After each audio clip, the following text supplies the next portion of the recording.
Í lok árs 2020 hlaut verkefnið fjölþjóðleg listahátíð barna í Vopnafjarðarhreppi menningarstyrk úr uppbyggingarsjóði Austurlands. Markmið verkefnisins meðal annars að kynna fjölbreytileika menningar mismunandi þjóða, auka víðsýni og efla vináttu í samfélaginu með áherslu á fjölbreytt listastarf barna. Þetta fjölþjóðleg listahátíð barna sem verður út allt árið hjá okkur. Og við erum að fagna þjóðhátíðardegi allra sem búa hérna og það eru 21 þjóðbrot á Vopnafirði og við flöggum fánunum og til dæmis á leikskólanum þá ef það eru börn á leikskólanum sem eiga þjóðhátíðardag þá er flaggað á leikskólanum, annars flöggum við upp á sveitarstjórnarskrifstofu. Það er verið að vinna þetta líka í skólanum og svo söfnum við þessu öllu saman og við ætlum að taka þátt í BRAS. Þetta verður hluti af BRAS hjá okkur, menningarhátíð barna, sem verður núna ætlum að hafa í september, bara á sama tíma og BRAS er. Gulmira Kanakova, grunnskólakennari, hefur haldið utan fræðsluna í leikskólanum og þar heldur betur margt fróðlegt á boðstólnum. Þá eitt land tekið fyrir í einu á þjóðhátíðardegi þess.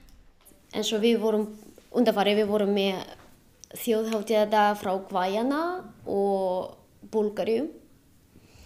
Þá hvað við gerum þannig að ég að kenna börnum að telja sem uppi 5 eins og við vorum að gera á búlgarsku. Við syngjum Meistari Jakob á mismunandi tungumálum og við erum líka að læra að segja góðan daginn á mismunandi tungumálum líka. En þetta verkefni sem þau læra mikið af en líka þeir kennarar sem eru á leikskólanum og grunnskólanum og þú sjálf hlýtur öðra? Já, algjörlega. Og það er líka bara þetta svo gaman fyrir fólki að því að við setjum þetta á síðuna hjá hreppnum og þá er svo gaman fyrir fólk líka að sjá. Sem eru frá hinum og þessum þjóðum að geta séð hvað við erum að halda upp á hérna. Og við líka lærum bara hvernig fánarnir líti út til dæmis. Og svona ýmislegt í kringu þetta. Já, ég held allir kennarar líka læra mikið. Við þegar ég að leita það er svo mikið skemmtilegt sem að koma og við erum allir að læra mikið. Þegar okkur bara garði þá var Gulmira að undirbúa kynningu á Namibíu. Ég byrjuði að undirbúa fánan með börnum. Þá þau voru mjög spennt. Þegar á leiðinni ég sýndi þau fána, þau spurði hvaða land er þetta frá? Þá þau voru spennt að gera. Og eins og til dæmis með Namibíu, það er mjög skemmtilegt að það er svona safari og allt þetta og allt í kringum dýr. Þá við ætlum að gera aðeins svona við ætlum að ferðast í Etosha þjóðgarður sem í Namibíu. Og þá við ætlum að fara á bílnum og við getum skoða alls konar dýr sem til þarna og við ætlum að fylla upp garðina okkar eða Etosha garðurinn. Það kemur svona. Þannig hérna fá þau að raða dýrunum þessu sjálf? Já, þau ætla að gera það sjálf. Og kannski áðan ég ætla að gera gegnum tölvu svona spurningar eða sýna partur af dýrum. Þá þau getur kannski giska. Ef þau giska rétt, þá við ætlum að setja upp. Ef þau ekki giska rétt, þá ég ætla að hjálpa þeim. En já, þá kannski þannig þau getur tengja aðeins hvaða dýr í Etosha garðin.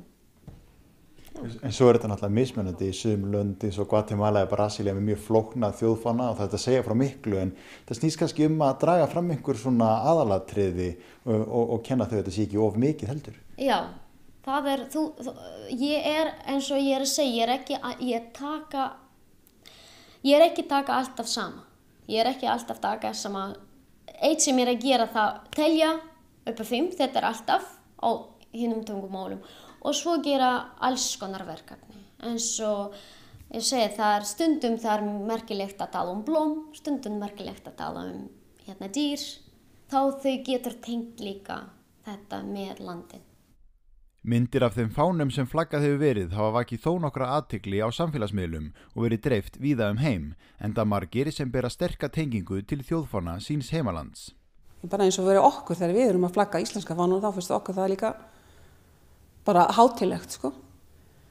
Og ég held að sem líka sérstaklega eins og núna, þegar COVID fólk kemst ekki heim til sín og ekki gott að við sem að fagnum öllum offeringum. Og hér á leikskólanum eru börn sem eru frá þessum löndum eins og til dæmis frá Búlgaríu voru 2 nemendur. Það hlýtur að gefa þeim rosa mikið að geta mætt og sagt frá sínu landi. Já, það var stelpa af því hún aðeins eldri, hún skilur meira þetta og hún var svo spennt. Og hún var hjá mér, hún var að hjálpa. Ég að reyna líka aðeins að taka þau börn sem frá landum að hjálpa mér að gera verkefni. Þegar ég var að tala og útskýra, þá hún var að sína myndir og hún var svo spennt að vera hjá mér og sína og líka hún var að flagga fána sjálf. Og já, krakkar eru mjög spennt og líka foreldrar.